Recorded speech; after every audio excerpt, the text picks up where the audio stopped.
Part 6. Hindi siya nito sinagot kaya bigla niyang inalis ang tingin rito at lumingon sa kanyang harapan.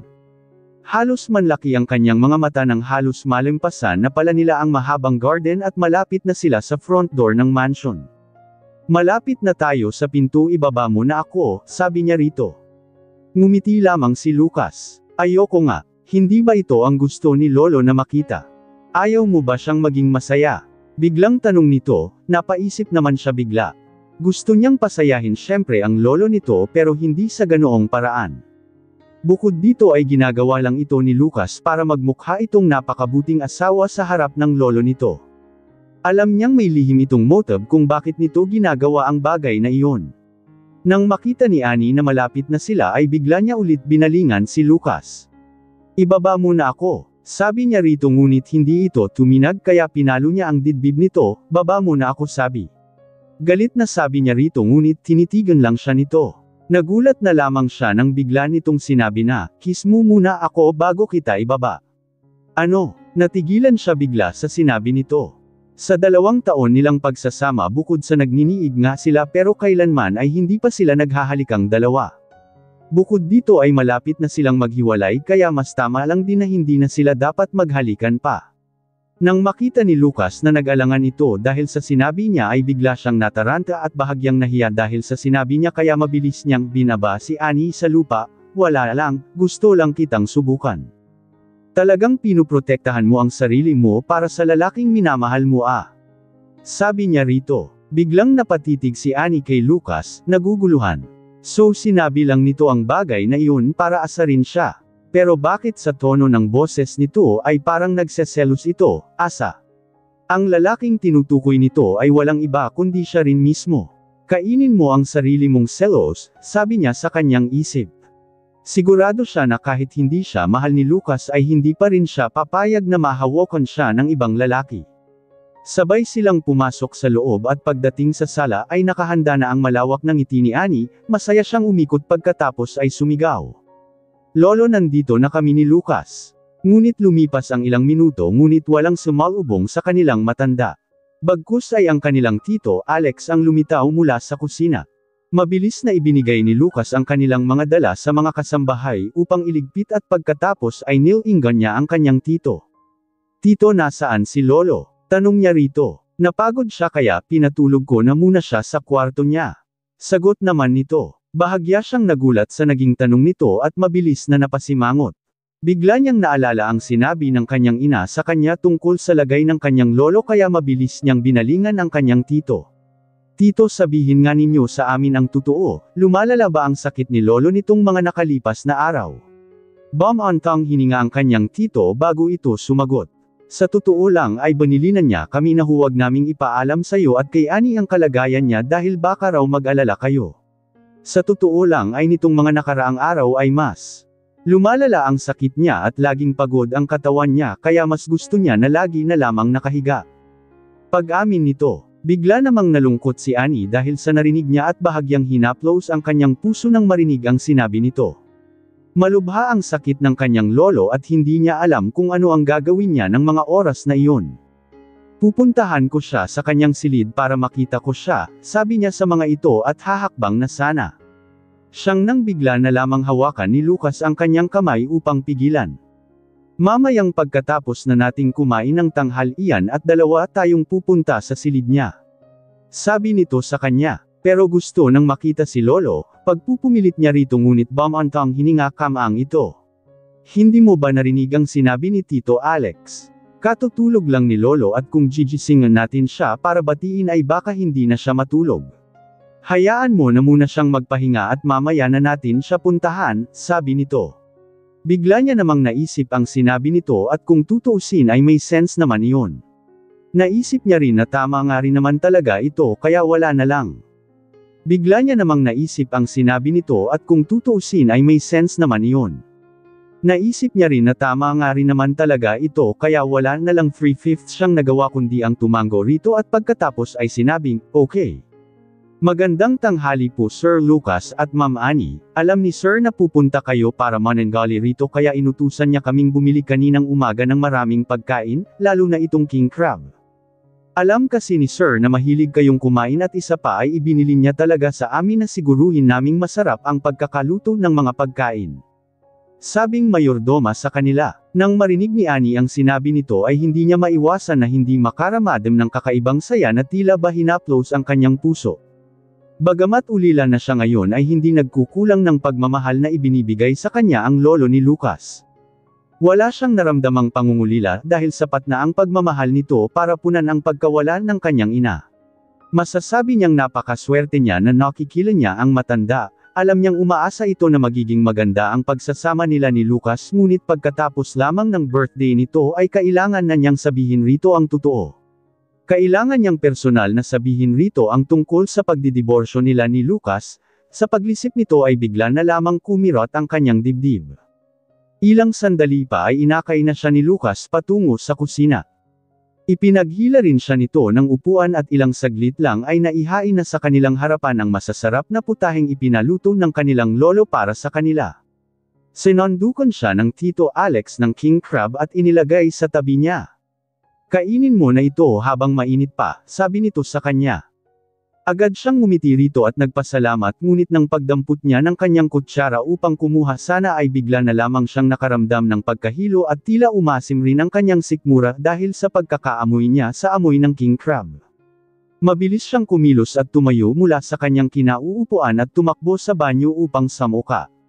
Pagkatapos niyang samuka ay muli siyang bumalik sa kusina ngunit papasok pa lamang siya sa kusina at sumalubong na kaagad sa kanya ang amoy ng king crab kaya mabilis niyang tinakton muli ang kanyang bibig at muling nagtatakbo papunta ulit sa banyo upang muling magsuka. Pagbalik ni Annie sa hapagkainan ay nakita na niya kaagad na may dalang isang baso ng maligamgam na tubig ang asawa ng Tito Alex nila.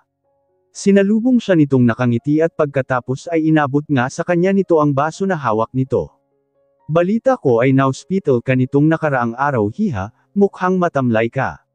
Sa tansya ko ay baka may laman na ang tiyan mo at malapit nang matupad ang pangarap ni Papa na mahawakan niya ang kanyang apo sa tuhod. Nakangiting sabi nito sa kanya. Biglang natigilan si Annie dahil sa sinabi ng asawa ni Tito Alex nang akmang magsasalita na sana siya para sagutin ito nang marinig niya ang tinig ni Lucas. Tita Malo, hindi siya buntis. Sumama lang siguro ang tiyan niya.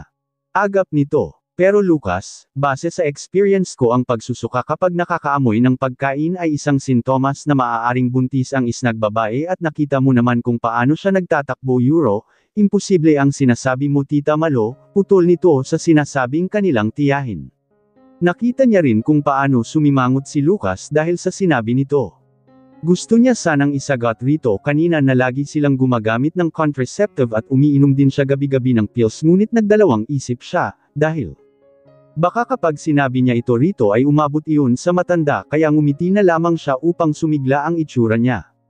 Sumagot si Lucas ulit. I've been busy with work this past few weeks and I spent some days on business trips so the two of us not shares the same room at all. Dagdag pa nito. Nang marinig ito ng kanilang Tita Malo ay tila ba nakumbinsi ito isa pa ay ngumiti rin siya at pagkatapos ay sinabing, oo nga po tita, kaya napaka-imposible nga talaga ng sinasabi ninyo. Sabi niya rito, bagamat bahagyang nalungkot ito sa narinig ay sinondukan na lamang siya nito ng nilagang baka at pagkatapos ay inilagay nito sa kanyang tabi. Bata ka pa hiha, alagaan mo lang mabuti ang iyong katawan at nasisiguro kung darating din ang araw na makakabuo kayo. Nakangiting sabi nito sa kanya. Naisip niya tuloy ang kalagayan ng lolo ni Lucas at kung mahaba pa ba ang magiging buhay nito. Pagkatapos nilang magtanghalyan ang lahat ay pumasok sa kanya-kanya nilang mga silid. Dahil nga sa pagbanggit ni Tita Malo kanina ang tungkol sa pagbubuntis ay hindi niya maiwasang hindi lingunin ang nakaupo sa kanyang tabi at pagkatapos ay tinanong ito. May gusto akong itanong sayo, pag-uumpisa niya. Ano yun? Nilinggan siya nito. Nung sinabi ni Tita Malo na baka buntis ako, hindi man lang ba pumasok sa isip mo paano kung buntis nga talaga ako? Biglang napatitig sa kanya ito at biglang sumama ang mukha nito. Ilang sandali pa ay narinig niya ang malamig na tinig ni Lucas. Hindi maaring mangyari iyon at isa pa ay napaimposibleng mangyari iyon. Sabi nito sa kanya, paano nga kung sakali, pag-i-insist niya. Kahit na ito pa ay totoo ay ako na mismo ang utol ng pagbubuntis mo. Malamig na sabi nito at madilim ang anyong nakatingin sa kanya. Hindi ito ang tamang oras para sa ganyang bagay, dagdag pa nito. Bigla tila binagsakan ng malaking bato sa ulo si Annie nang marinig niya ang sagot nito. Ang sagot nito ngayon sa kanya ay hindi malayo sa naging sagot nito nung nakaraan. Ayaw talaga nitong magkaanak sa kanya. Ngayon niya naisip kung malaman lamang nito ang pagbubuntis niya ay nasisiguro niyang ito na Emsemo ang gagawa ng paraan para mawala ang batang nasa sinapupunan niya. Sobrang bigat ng pakiramdam niya ng mga oras na iyon. Bigla siyang napahawak sa kanyang tiyan. Pasensya ka na anak pero walang magawa si mommy para tanggapin ka ng iyong daddy, pero huwag kang mag-alala. Kahit na gaano pa kahirap ang nakaabang ay hinding-hindi kita pababayaan. Kahit na ayaw kang daddy mo ay hihintayin ko pa rin yung araw ng paglabas mo, kaya dyan ka lang ha. Magpalakas ka rin katulad ni mommy para paglabas mo ay napakalusog mo. Bulong niya sa kanya isip na ikinagatlabi niya. Bagamat nasaktan siya sa naging sagot nito ay sinubukan pa rin niyang maging kalmado sa harap nito at hindi magpakita ng anumang emosyon. Ngumiti siya sa harap nito para pagtakpan lahat ng sakit at kirot na nararamdaman niya ng mga oras na iyon. Ilang minuto pa lamang silang nakaupong dalawa ni Lucas sa sala ay bumaba mula sa taas ang Tito Alex at pagkatapos ay sinabing gising na ang matanda. Talaga po Tito. Mabilis siyang tumayo at pagkatapos ay hinawakan ang kamay ni Lucas. Tara umakyat na tayo sa taas dali. Puntahan na natin siya. Excited na sabi niya kay Lucas. Wala naman itong nagawa kundi ang bumantang hininga at pagkatapos ay mabilis na tumayo at sabay silang umakyat patungo sa itaas. Dahil sa sobrang excited nga niya ay hindi na niya napansin na nakakapit na pala siya sa braso ni Lucas at hinayaan lang din naman siya nito na kumapit rito hanggang sa makarating sila sa itaas. Hanggang sa makarating sila sa itaas. Sa silid kung nasaan ito ay ang pinaka-antigo sa buong mansion at pinakamalaki sa lahat ng silid doon. Mayroon itong sariling library, kwarto, sala at balcony. Kung susumiin nga ay ang lawak ng silid ng matanda ay halos isang bahay na ang luwang. Nang buksan ni Lucas ang pinto ay kaagad niyang nakita ang naglalakad na matanda habang may tungkod. Lolo, masayang bati niya rito. Agad na binitawan ni Annie ang braso ni Lucas at dali-daling tumakbo sa matanda para yakapin ito. Hiha ang tanggol ko itong hinintay sa wakas ay nandito ka na rin sa wakas. Masayang bati rin naman nito sa kanya. Bakas sa mukha ng matanda ang labis na kasiyahan nang makita si Annie at ang walang kulay na mukha nito ay bigla na lamang nagliwanag nang makita siya. Napabuntong hininga naman si Tito Alex na nakatayo sa gilid nila at pagkatapos ay napailing. Mukhang may magic power pa rin si Annie kay Lolo. Tingnan mo nga, nakita ka lang ni Lolo naging masigla na siya kaagad. Samantalang ako halos isang buwan ko na siyang inaalagaan pero wala man lang epekto, sabi nito. Ilang sandali pa ay inakay ni Annie ang matanda at umupo. Nagkwentuhan sila kasama sina Lucas at ilang sandali pa ay umalangaw-ngaw sa buong silid ang tawa ng matanda. Biglang napatitig si Lucas sa mukha ng kanyang lolo na bakas ang sobrang kaligayahan. Halos hindi niya alam kung ilang beses na nga ba niyang nakita na ganito kasaya ang kanyang lolo. Habang pinapanood niya ito ay gusto niyang magpasalamat kay Annie. Sa totoo lang ay parang isang bata ang kanyang lolo habang tumatanda at pabago-bago ang ugali. Ganun pa man si Annie ay napakatyaga at laging gumagawa ng paraan para mapasaya lang ang kanyang lolo. Bigla tuloy siyang nakaramdam ng hiya sa kanyang sarili dahil siya ang sariling apo pero wala siyang magawa. Nang mahayla siya mula sa kanyang pag-isip ay wala na ang mga kasama niya sa silid at siya na lang ang naiwan dong mag-isa. Ni hindi man lang siya napansin ng kanyang lolo dahil nakatuon ang buong atensyon nito kay Annie. Sa buong hapon na iyon ay hindi humiwalay sa tabi ng kanyang lolo si Annie.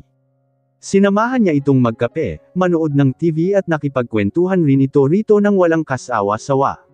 Para siyang isang happy pill sa kanyang lolo dahil kapag nasa tabi niya ito ay nahahawa ito ng pagiging masiyahin nito at napapasaya nito kaagad ang kanyang lolo kahit na wala naman itong ginagawa at nakikita lamang siya nito. Napatitig siya sa mukha ng kanyang lolo na may nakapaskil na sobrang laking ngiti. Bigla niya tuloy. Naisip na kailangan ng lolo niya si Annie para maging masaya ito kaya pinilit siya nitong pakasalan ito. Inaamin naman niya na ang kanyang ugali ay malayong-malayo kay Annie. Medyo malamig ang personality niya at medyo mainitan pa ang ulo niya at higit sa lahat ay hindi naman siya mahilig magpatawa. Doon niya naisip na ang ugali at pagtrato ni Annie sa kanyang lolo ay sapat na para punan ang pagkukulang niya bilang apo nito. Hindi niya tuloy maisip na mawawala na ang taong nagpapasaya at nagpapangiti sa kanyang lolo pagkatapos lamang ng 3 araw. Hanggang sa gabi na ay hindi pa rin pumasok sa kanilang silid si Annie hanggang sa mapatulog nito ang kanyang lolo. Pagkatapos mapatulog ni Annie ang matanda ay mabilis siyang lumabas mula sa silid nito at tinahak ang patungo sa kanilang silid. Nang buksan niya ang pinto ay kaagad niyang nakita si Lucas na tapos ng maligo at nakahiga na sa kama habang abalang nagbabasa ng libro. Nakasuot ito ng kulay dark gray na bathrobe na masasabi niyang napaglutang sa kagwapuhan nito.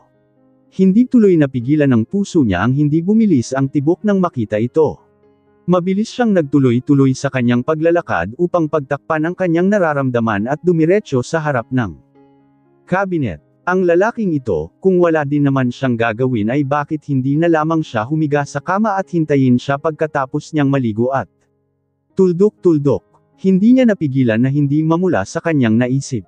Hindi niya akalain na papasok iyon sa kanyang isip. Binuksan niya ang cabinet upang hanapin ang nakatabi niyang mga pantulog doon. Ngunit bago pa man niya maumpisahan ang kanyang paghahanap ay narinig niya ang tinig ni Lucas. Huwag mo tangkaing hanapin ang mga pantulog mo. May dala akong bagong pantulog mo. Sabi nito sa kanya, ano? Hindi makapaniwala niyang nilingan ito. Bigla na lamang namula ang mukha niya nang wala sa oras. Saan mo dinala ang mga pantulog ko? Tanong niya rito. Ewan ko, sagot nito sa kanya at ni hindi man lang siya nito nilingan.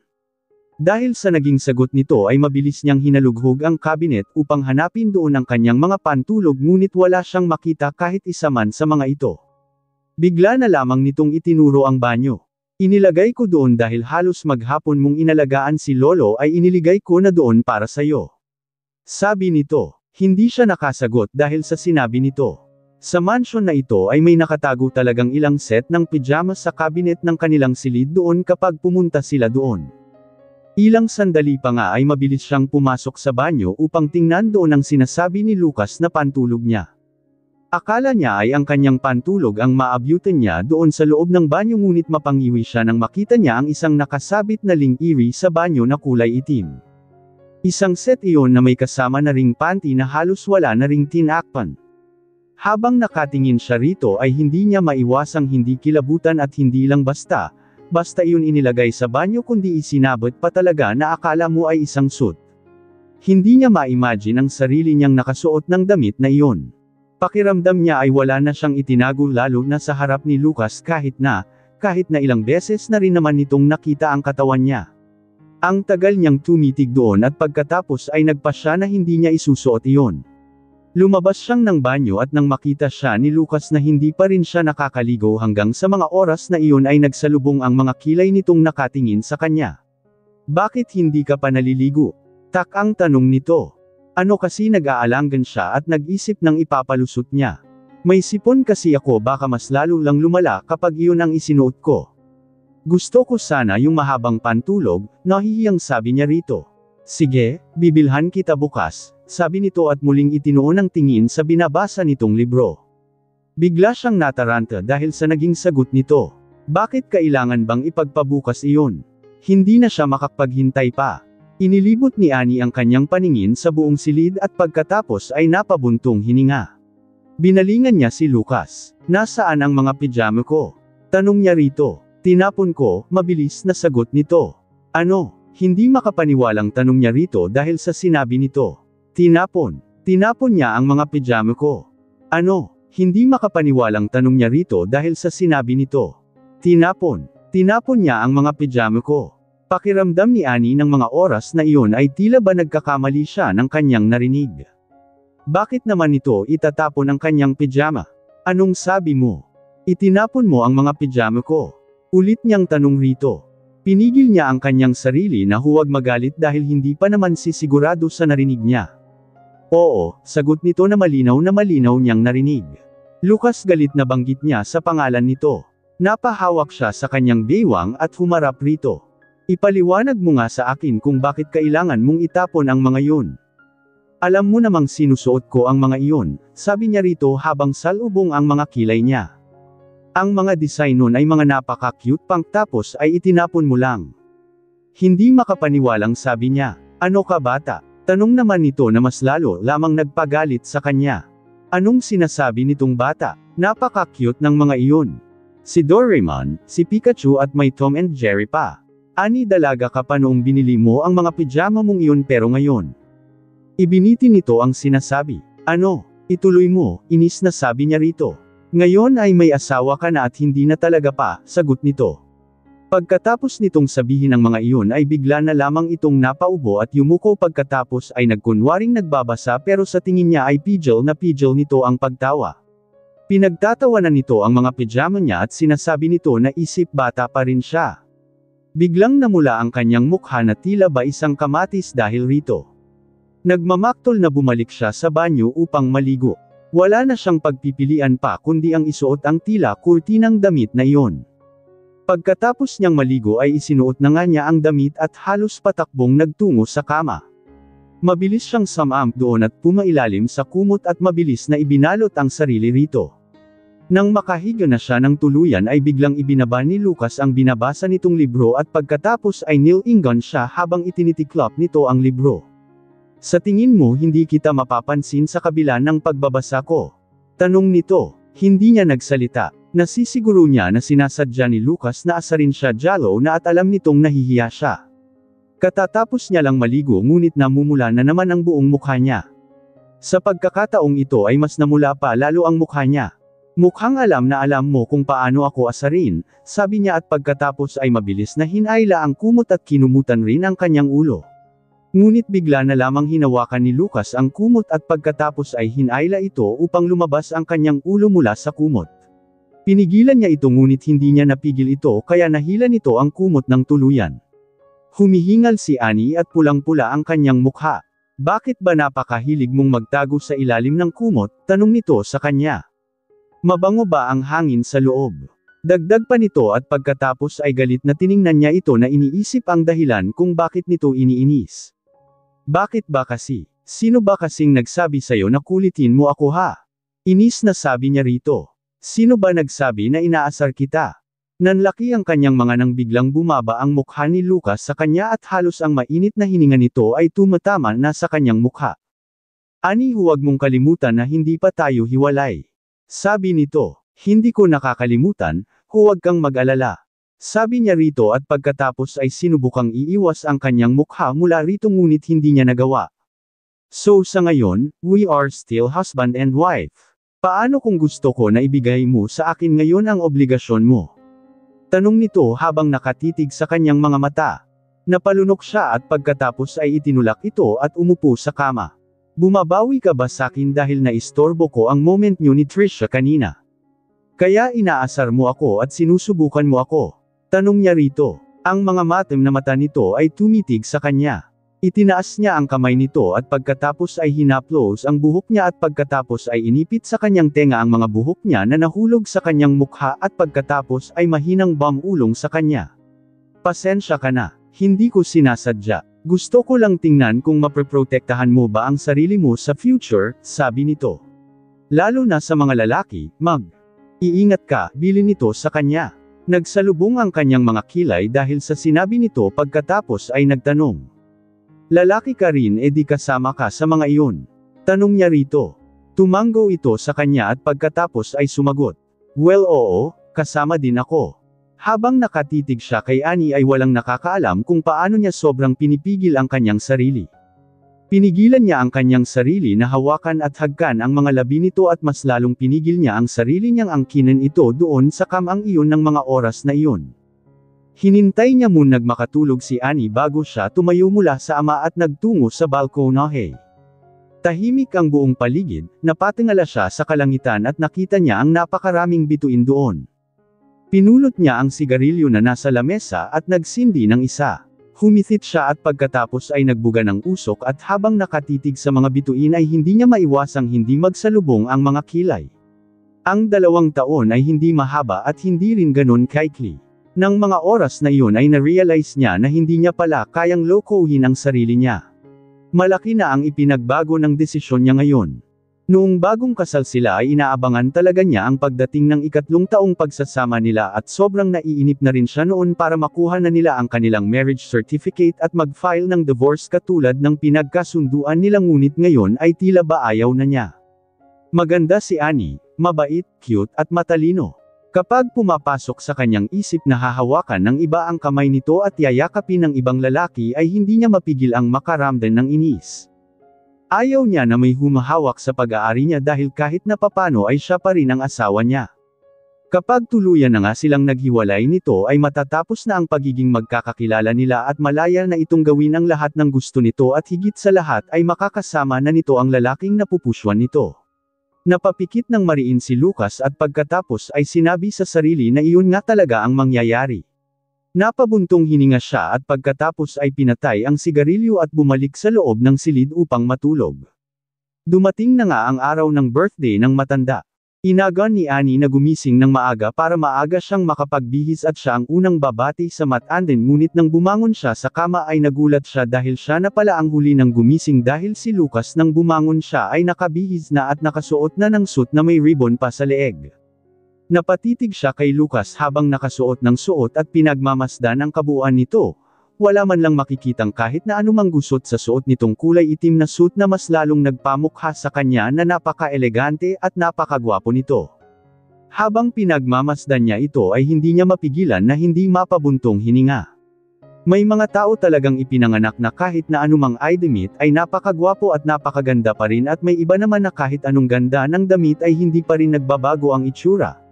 Masasabi niya na napakaswerte ng mga ito dahil biniyayaan sila ng mga napagagandang mga mukha. Bigla tuloy niyang naisip ang bata sa kanyang tiyan, kung magiging lalaki ito at magiging kamukha ni Lucas ay tiyak na magiging napakagwapong bata rin ito.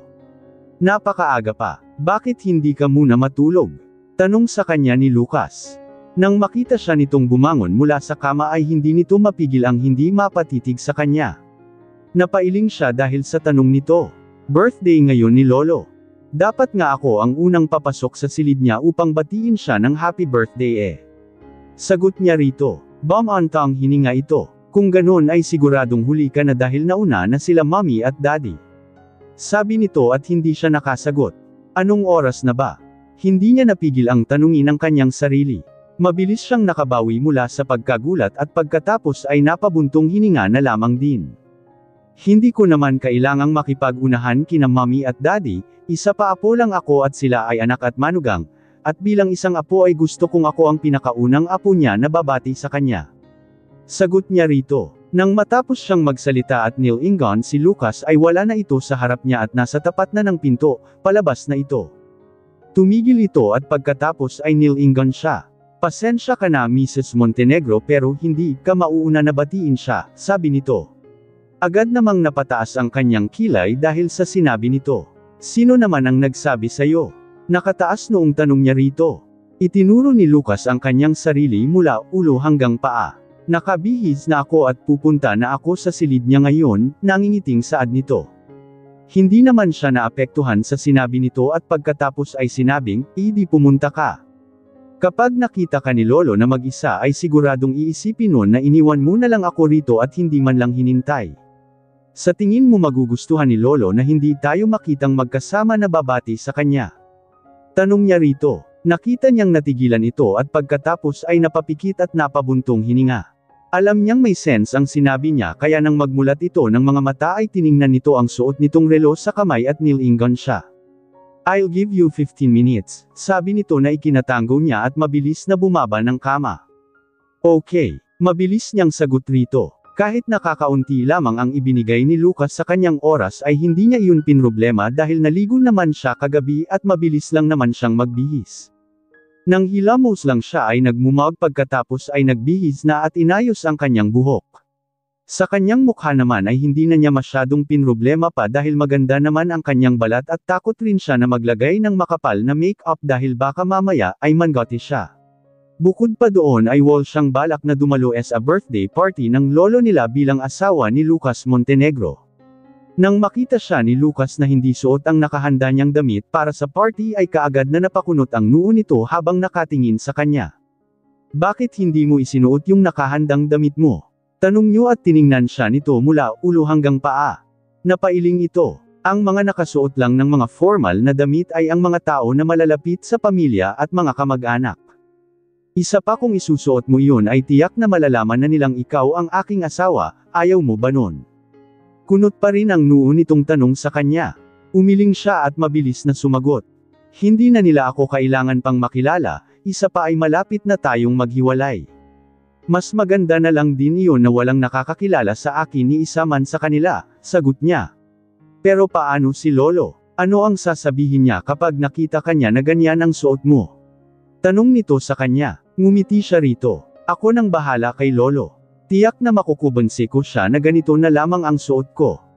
Fine, sagot nito at mabilis siyang tinalikuran. Dahil nga tapos rin naman sila parehong magbihis ay lumabas na sila sa kanilang silid. Teka lang, biglang napahinto si Annie sa paglalakad nang mapansin niya na tila ba may kulang sa leeg ni Lucas. Agad siyang tumalikod at muling bumalik sa loob ng silid at pagkatapos ay mabilis na hinanap ang ribbon na nakasuot kanina sa leeg nito. Marahil habang nagbibihis siya at nag-aayos ay tinanggal nito iyon. Ilang sandali pa ay kaagad niya rin naman itong nakita at mabilis na pinulot pagkatapos ay ibinigay ito kay Lucas. Ngunit tinitigan lamang ni Lucas ang inaabot niya at pagkatapos ay sinabing, hindi ako marunong magtali niyan. Sabi nito na ikinagulat niya. Samantalang kanina ay suot na nito iyon. Napabuntong hininga siya at pagkatapos ay binawi ang inaabot niya. Hindi rin ako magaling magtali nito but I'll try my best, sabi niya rito. Sure, I don't mind, sagot nito sa kanya. Agad naman na isinabot ni Annie ito sa leeg nito gamit ang mga payat niyang daliri. Sa mga oras iyon ay nakatayo ng tuwid si Lucas at si Annie naman ay nakatingkayad dahil mas matangkad sa kanya ito habang ang kamay niya ay nasa ribbon pa rin nang bigla na lamang siya bumagsak kay Lucas. Ang tangking kanyang ilong ay tumama sa mga labi ni Lucas. Sa isang iglap, ang mainit na hininga ni Lucas ay tumama sa kanyang ilong, labi at pati na rin sa kanyang buong mukha. Namula siya ng husto habang hawak-hawak ang niya gamit ang isa niyang kamay ang ribbon. Hindi ito gumalaw ng mga oras na iyon at ang tibok ng kanyang puso ay naging abnormal na tila ba may tumatakbong kabayo dahil sa bilis ng tahip ng dibdib niya. Tumayo ka ng maayos, namumula ang mukhang sabi niya rito. Are you sure? Marahang tanong nito sa kanya. Hindi pa rin ito gumagalaw at ang mga labi nito ay malapit pa rin sa ilong niya. Napalunok siya, ni hindi man lang ito gumalaw sa kinatatayuan nito. Maikling sagot niya at pilit na pinagtatakpan ang pamumula ng mukha niya. Okay, maikling sagot rin naman nito at pagkatapos ay mabilis na tumayo ito ulit ng tuwid. Namumula pa rin ang kanyang mukha dahil sa labis na kahihiyang nararamdaman niya. Nitong mga nakaraang araw at buwan ay madalas din naman silang magkasama ni Lucas pero hindi niya napapansin na mas matangakad pala ito sa kanya at ngayon na magkaharap sila upang itali ang kurbata nito ay kailangan niya talagang tumingkayad para lang maabot ang leeg nito. Isa pa ay hindi na niya napagtuunan iyon ng pansin nitong mga nakaraan dahil nga mas inaalala niya ang baby sa sinapupunan niya kaya lagi lang siya nakasuot ng mga flat na sandals. Ngayon niya lang napagtanto na mas matangkad nga talaga ito sa kanya at isa pa ay madalang naman silang nagkakalapit ng ganoon kalapit ni Lucas. Ilang beses niyang sinubukang itali ang ribbon sa leeg ni Lucas ngunit hindi niya iyon matali-tali at hindi niya alam kung bakit. Kahit na hindi siya ganoon kabihasa sa pagtatali ng ganoon ay marunong pa rin naman siya kahit papano pero ng mga oras na iyon ay hindi magkasundo ang mga kamay niya.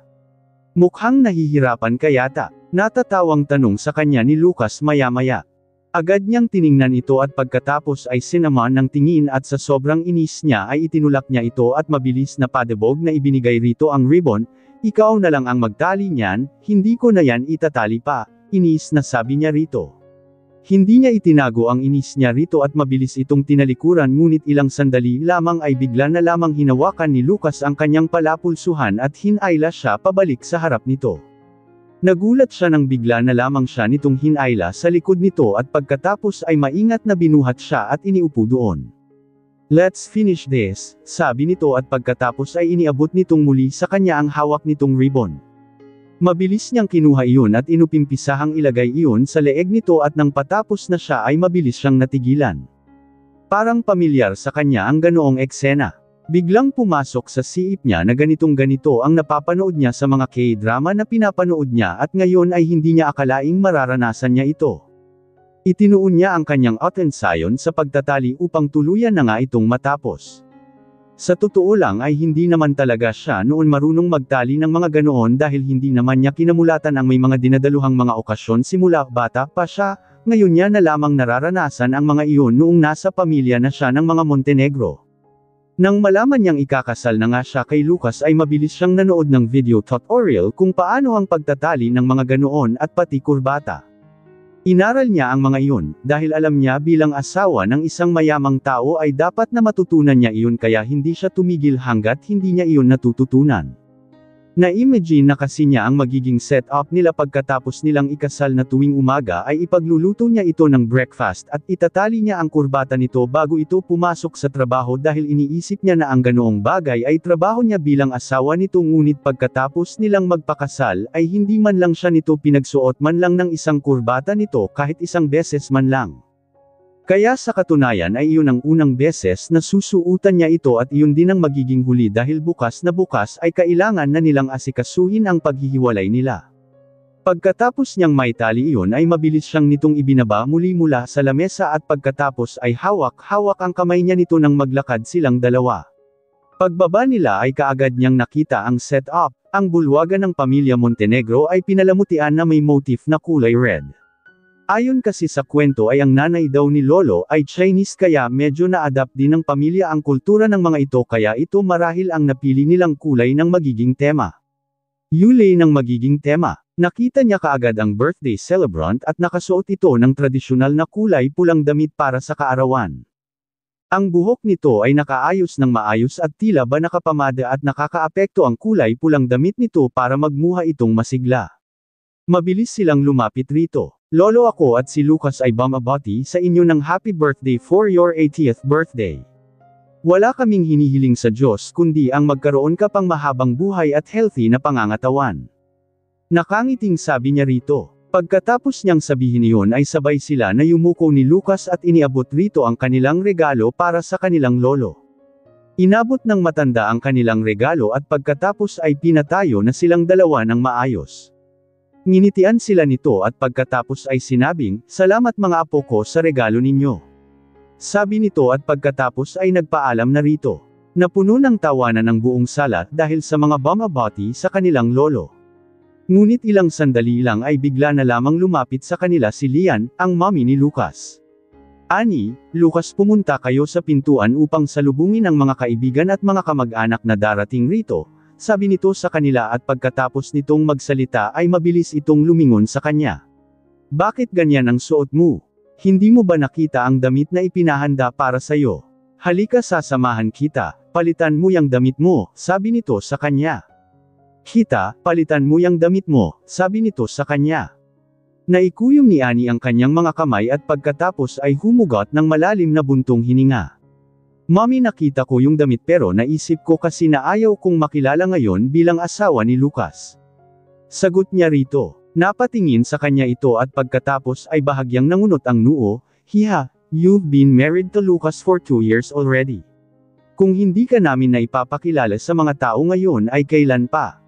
Tanong niyo sa kanya. "Lolo, Mommy, hindi pa po kasi ako nakakagraduate kaya ayaw ko munang magpakilala sa mga tao na ako ang asawa ni Lucas dahil gusto ko sana na pagka-graduate ko na lang," sagot niya rito.